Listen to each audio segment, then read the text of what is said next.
બનાસકાંઠાના ધાનેરા પાસે આજે એક ગોજારો અકસ્માત સર્જાયો છે, જેમાં ઇકો અને પિકઅપ ડાલા વચ્ચેની જોરદાર ટક્કરમાં 21થી વધુ મુસાફરો લોહીલુહાણ થયા છે। ધાનેરાના કોટડા નજીક આજે મોતની ચીસો ગુંજી ઉઠી હતી, જ્યારે મુસાફરોથી ખીચોખીચ ભરેલી એક શટલ ઇકો ગાડી અને પિકઅપ ડાલા વચ્ચે ગમખ્વાર અકસ્માત સર્જાયો હતો।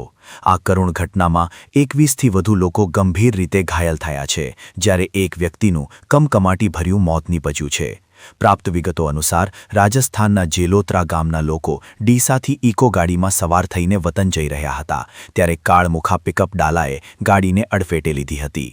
આ અકસ્માતે પોલીસની કામગીરી સામે પણ મોટા સવાલો ઊભા કર્યા છે, કારણ કે મર્યાદિત ક્ષમતા ધરાવતી ઇકો ગાડીમાં ઘેટા બકરાની જેવ 18થી વધુ મુસાફરોને ભરવામાં આવ્યા હતા। હાઈવે પર બેરોકટોક દોડતા આવા ઓવરલોડેડ વાહનો પોલીસની નજર કેમ નથી ચડતા, તે એક ગંભીર તપાસનો વિષય બન્યો છે।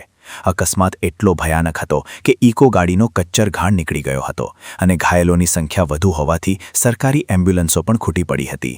અંતે માનવતા મહેકી ઉઠી હતી અને ખાનગી એમ્બ્યુલન્સો દ્વારા મફત સેવા આપીને 12થી વધુ ગંભીર દર્દીઓને તાત્કાલિક પાલનપુર સારવાર અર્થે ખસેડવામાં આવ્યા હતા।